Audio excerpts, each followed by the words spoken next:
welcome back to the QC Quick Chat, where we bring to you, our audience, conversations with QC leaders, team members, and drivers. Today, I'm joined by a familiar face who is our very first Quick Chat. So I won't steal your thunder, but will you please introduce yourself, your role at QC, and how long you've been with quality? Sure. I'm Randy Strutz. I'm the president of Quality Carriers, and I've been with the company now going on 14 years soon. Okay, so we've already asked Randy this question, but in true quick chat fashion, we'll continue with our icebreaker. So we asked you this question back in March. If you had to be a driver and choose a lane or a route type, what type would you choose and why? Yeah, so for me, and I think it's the same answer as last time, I would choose the one that I could make the most money on, which typically would be reloadable freight, long haul, maybe going to the West Coast, but definitely staying out in the system a little bit longer. It's the most financially beneficial, but it's also probably the most difficult on lifestyle. Absolutely. And that's exactly what he told us last time. So very consistent Oh, yeah. answer. So we'll jump right into the interview now. So, well, we met back in March, and being our very first interview with Quick Chat, we asked you some pretty difficult questions. One of the questions was, what, in your opinion, was the overall state of the trucking industry? In March, you told us it kind of entailed a lot of complexities. So now here we are in December. Would you still stick with that same answer, or how do you think things are going in the trucking industry now that it's December?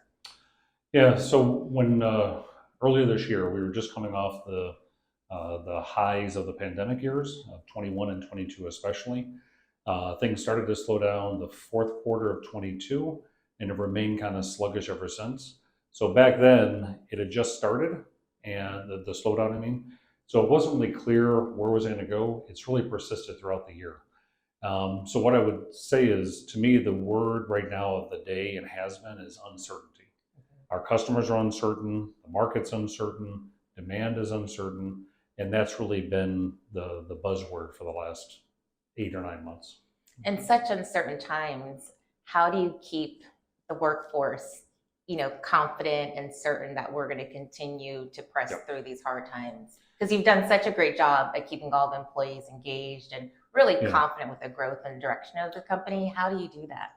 So I think what you have to do, you have to first figure out what you can control and what you can't. And the things you can't control, we can complain about them, but there's not much you can do. So, for example, market demand, interest rates, inflation, we can't really do much about that. Right. What we can do is control certain things. We can control our driver experience, we can control our ability to expand certain things. For example, we've been expanding our maintenance shops significantly. We can manage our costs. Those are things we can focus on. We can continue to drive incredible service levels for our customers, um, attain higher and higher levels of safety. Those are things we can control. And so far, we've done a really, really good job of that. Absolutely. So, what are you most proud of when you think about and you reflect on 2023? Yeah, so if I think back over the last couple of years, from the time we were spun off and became part of CSX, our real goal was to continue to reinforce ourselves as the leader in chemical trucking. And when I look at this year, when you have real challenges in the marketplace, like I said, customer demand, pricing, we have really weathered the storm. I think extremely well. I talk with a lot of our competition, I talk with a lot of customers, and what I can say without a doubt is we are doing better than I think anybody in our industry, both in the chemical trucking space and in the overall trucking market.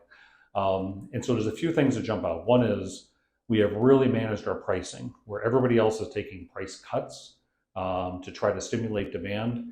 We've been able to basically maintain our price, which is really, really difficult to do when people are knocking on your door, wanting price concessions. We've been very disciplined.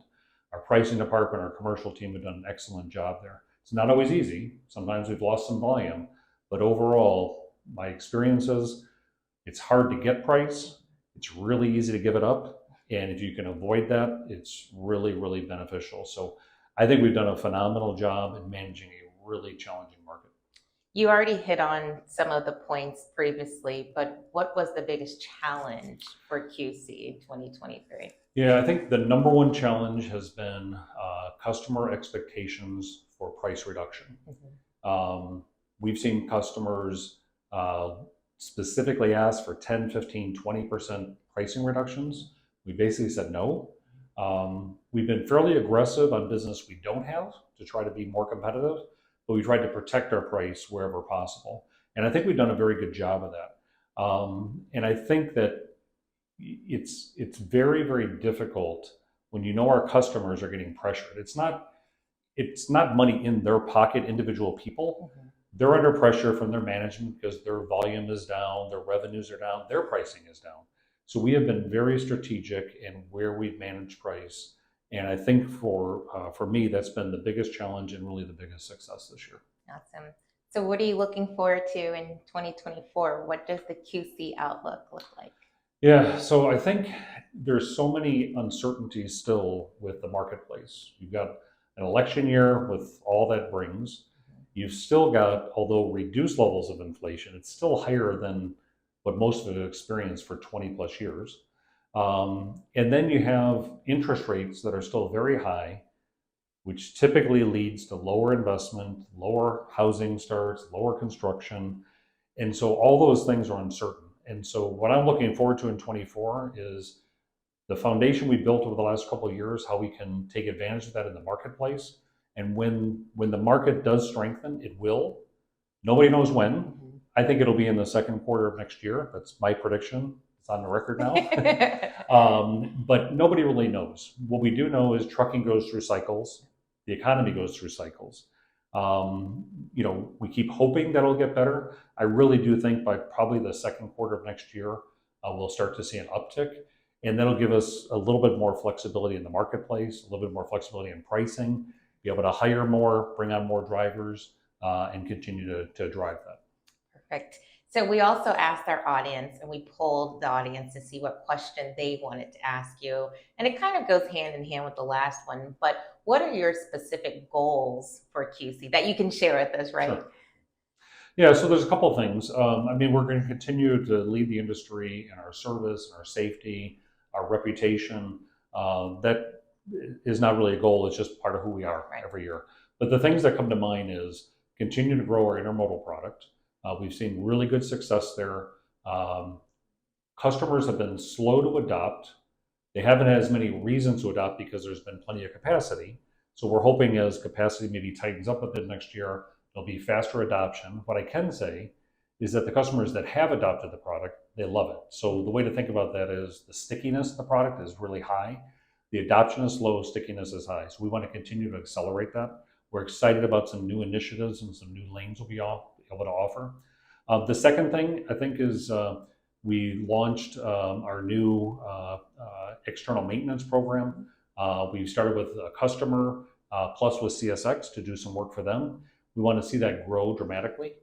We think it's a good opportunity, especially if the marketplace continues to be a little bit slow, to enhance our revenue and our earnings to offset some of the challenges. And then the third thing is I really like to see us grow and see more drivers from where we are now. I know you'd probably like to see that as well. Absolutely. To see more stress on your driver recruiting team, to have more markets to really go after more drivers for. So those are probably the three things that come to mind beyond continue to drive service, safety, and industry leadership.